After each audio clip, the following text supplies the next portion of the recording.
Hai teman-teman Jadi Pintar, ketemu lagi dengan kami di pelajaran biologi. Kali ini kita akan belajar tentang persilangan Mendel ya. Dan yang akan dipelajari pertama kali adalah persilangan monohibrid. Namun sebelumnya kami ingin menyapa teman-teman, bagaimana kabarnya? Ya, semoga selalu sehat ya. Teman-teman jangan lupa ya ketika menyimak ini video kami, tolong dikomentari ya, agar kami lebih bisa berbenah diri memperbaiki konten-konten ataupun video yang kami buat ya. Dan jangan lupa kalau kalian suka tolong di subscribe, di like, dan tekan lonceng notifikasinya ya, please. Oke. Nah, ketika kita belajar tentang persilangan ya, kita harus tahu terlebih dahulu. Ini foto seorang pria ya, beliau adalah bapak genetika modern ya. Beliau bernama Bapak Gregor Johann Mendel, orang Austria ya. Kenapa beliau dianugerahi atau dinobatkan sebagai bapak genetika modern? Karena beliau berhasil menemukan pola-pola persilangan berdasarkan hasil percobaan persilangan kacang ercis yang beliau lakukan. Jadi ada berbagai morfologi kacang ercis, beliau berusaha untuk menghilangkan kacang-kacang ercis tersebut ya, sehingga ditemukanlah pola-polanya dan beliau menemukan ya dan menciptakan akhirnya hukum Mendel, yaitu hukum Mendel 1 dan hukum Mendel 2. Berhubung kali ini kita akan belajar persilangan monohibrid, maka yang akan kita pelajari adalah hukum Mendel 1 ya. Hukum Mendel 1 berbunyi setiap gen di dalam alel akan berpisah secara bebas pada saat pembentukan gamet. Alel itu apa ya? Alel itu adalah pasangan gen atau gen yang terletak pada lokus yang bersesuaian pada kromosom homolog ya. Nah, sebelum teman-teman belajar persilangan monohibrid ya, kita perlu mengingat terlebih dahulu istilah-istilah dalam persilangan. Sebenarnya teman-teman sudah pernah pernah tahu ya ketika kelas 9 SMP. Tetapi tidak salah kalau seandainya kita ingat kembali ya. Yang pertama adalah istilah parental. Biasanya disingkat huruf P. Ini adalah induk atau orang tua. Kemudian ada istilah gamet. Gamet disingkat dengan huruf G. Ini adalah sel kelamin. Selanjutnya ada filial, disingkat dengan huruf F. Ini adalah keturunan atau anakan. Berikutnya ada istilah genotif. Genotif merupakan susunan gen penyusun sifat dan biasanya disimbolkan dengan huruf. Jika sifatnya dominan, maka hurufnya adalah huruf kapital. Jika sifatnya adalah resesif, maka hurufnya adalah huruf kecil. Misalnya, mata sipit itu dominan terhadap mata lebar.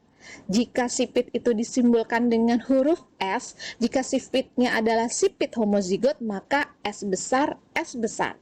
Namun jika sipitnya adalah sipit heterozigot, maka akan dituliskan S besar, S kecil. S besarnya adalah sifat yang dominan, sipit, dan S kecilnya adalah sifat yang resesif, mata lebar. Yang terakhir adalah pengertian tentang fenotip. Fenotip merupakan sifat yang tampak. Jadi, ciri morfologi dari suatu organisme yang tampak oleh mata kita, oleh indera kita ya, itu disebut sebagai fenotip. Contohnya, kulitnya terang, kulit gelap, mata sipit, mata lebar, rambut lurus, rambut keriting ya, kemudian buah bulat, buah lonjong, buah rasa manis, buah rasa asam, bunga warna merah ya dengan bunga warna putih. Itu jelas ya teman-teman? Selanjutnya, bagaimana cara menentukan jumlah gamet dan jenis gamet? Jumlah gamet. Pada saat akan menentukan jumlah gamet, kita gunakan rumus 2 pangkat N. N ini menunjukkan jumlah alel heterozigot. Ya, alel heterozigot ini berasal dari satu gen dominan dan dari satu gen resesif. Contoh, A besar, A kecil. A besar. satu gen dominan, A kecil, satu gen resesif. Berarti jumlah alel heterozigotnya ada 1. B besar, B kecil, heterozigot 1. M besar, M kecil, heterozigotnya berjumlah 1. Berikutnya contoh menentukan jumlah gamet ya. Jika heterozigot alelnya itu adalah M besar, M kecil, berarti ini kan ada 1 ya. Maka kita masukkan ke dalam rumus 2 pangkat N, 2 pangkat 1. Berarti jumlah gametnya itu ada 2 ya. Apa saja? M besar dan M kecil. Selanjutnya, jika ada genotif suatu individu A besar, A kecil, B besar, B kecil ya. Berapa jumlah alel heterozigotnya? Yuk kita hitung. Ini A besar, A kecil jumlahnya 1.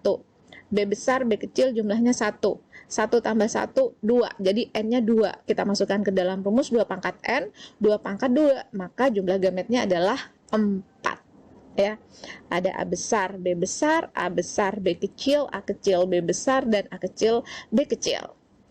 Next, kita akan belajar jenis gamet. Contoh menentukan jenis gamet ya.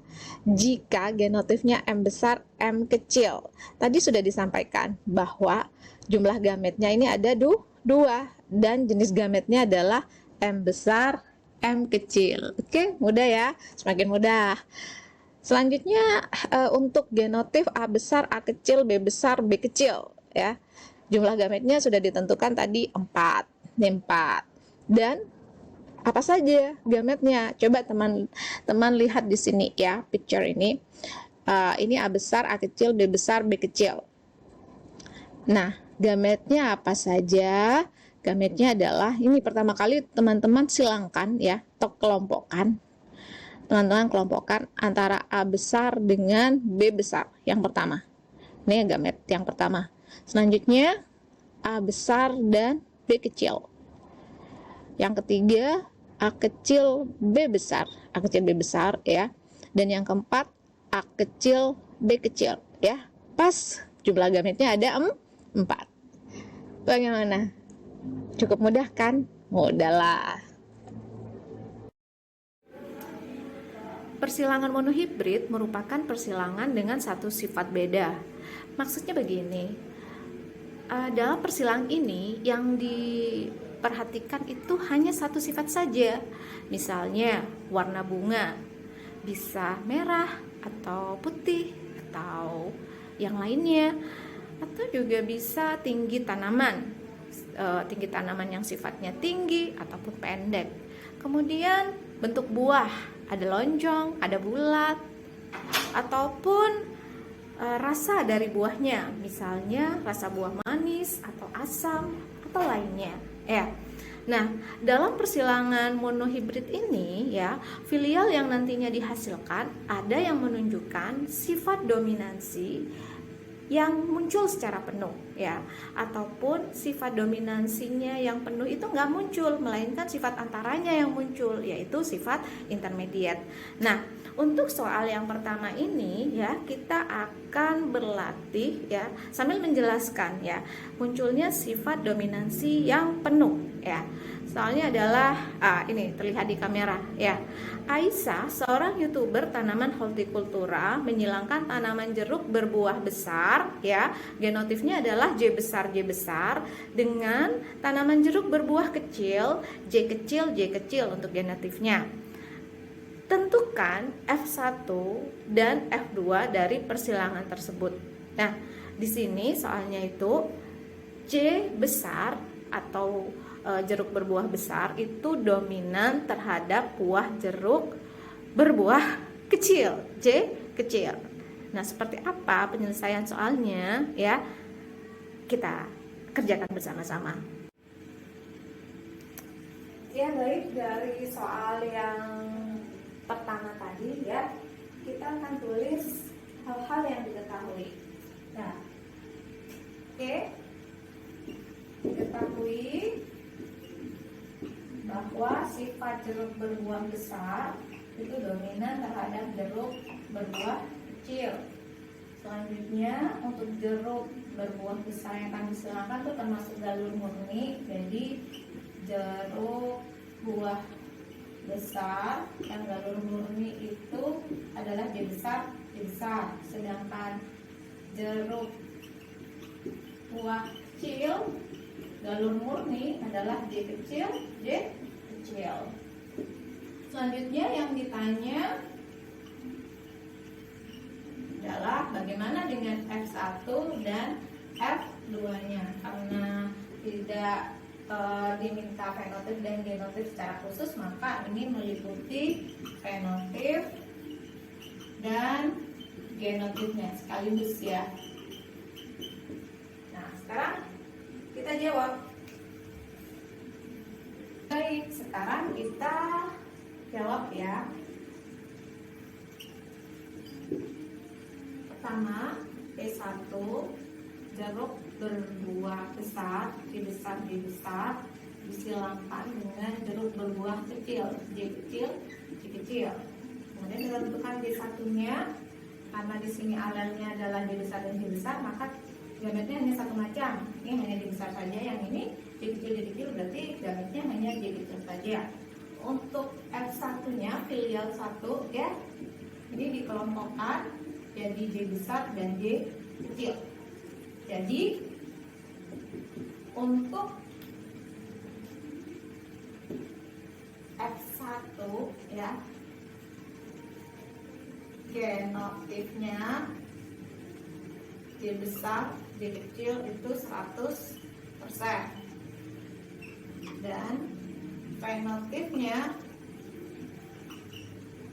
J besar, J kecil ini dominan, maka jeruk buah besar juga 100% ya. Jadi buah besar yang dominan itu muncul secara penuh. Nah, kita akan buktikan apakah ini tetap muncul secara penuh pada F2-nya ya. Oke, lanjut. F1 ini sekarang kita jadikan sebagai P2. J besar, J kecil disilangkan dengan J besar, J kecil. Ini gamet keduanya, karena dalam satu gen itu alelnya ada J besar dan J kecil, maka di sini gametnya ada dua juga, J besar dan J kecil. J besar dan J kecil. Lanjut, filial keduanya. Maaf ya, ini saya nggak pakai kotak kunet ya, tapi kita langsung saja silangkan, gabungkan ya. Yang pertama ini J besar,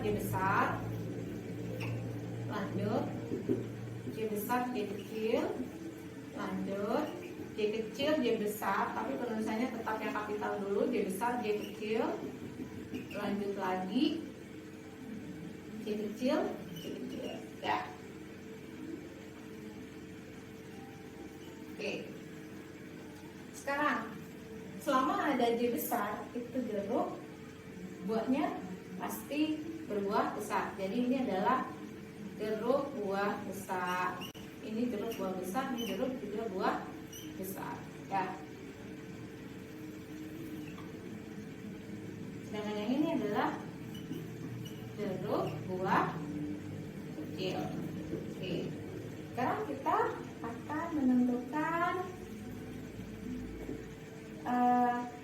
genotip dari F2-nya ya. Itu ada J besar, ada J besar, J kecil, dan ada J kecil, J kecil. Jadi perbandingannya J besarnya ada 1, J besar, J kecilnya ada 2, J kecil, J kecilnya ada 1. Jadi ini kalau di persentase kan jadi 25% banding 50% banding 25%. Ini untuk genotipnya. Sedangkan fenotipnya besar ya, jeruk berbuah besar banding jeruk berbuah kecil. Yang besar 1, 2, 3 banding 1. Jadi ini sifat dominannya ini masih muncul. Di besar sama di kecil dia masih muncul dominannya. Ini dominannya muncul secara penuh. Oke. Sekarang kita belajar sifat dominansi yang muncul dengan tidak penuh, disebut juga dengan intermediate. Nah, sifat ini terjadi karena sifat kedua gen itu sama-sama kuat. Misalnya A besar ya, itu sama kuat dengan A kecil. Jadi A besar itu tidak bisa mempengaruhi A kecil maupun A kecil tidak bisa mempengaruhi A besar. Contoh konkretnya ada di soal nomor 2 ini ya. Soalnya Aisyah menyilangkan tanaman bunga pukul 4 berwarna bunga merah, M besar, jadi ini galur murni ya, dengan bunga pukul 4 berwarna bunga putih, M kecil, ini juga galur murni. Pertanyaannya, bagaimana fenotip keturunannya jika sifat M besar dan M kecil sama-sama kuat, tidak ada yang dominan maupun tidak ada yang resesif? Yuk kita lihat penyelesaiannya.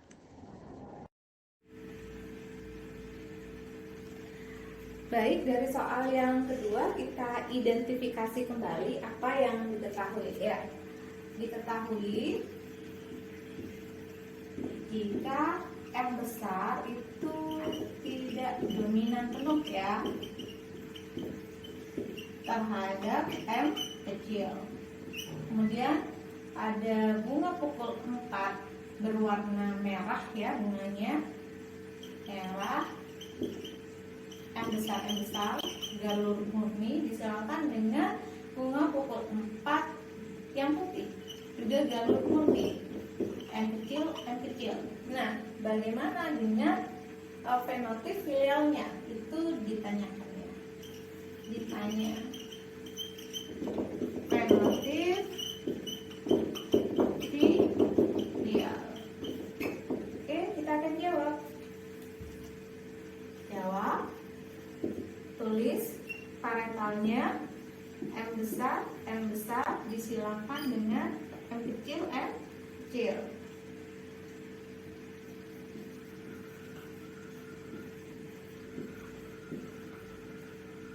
Galetnya ini M besar, yang ini M kecil.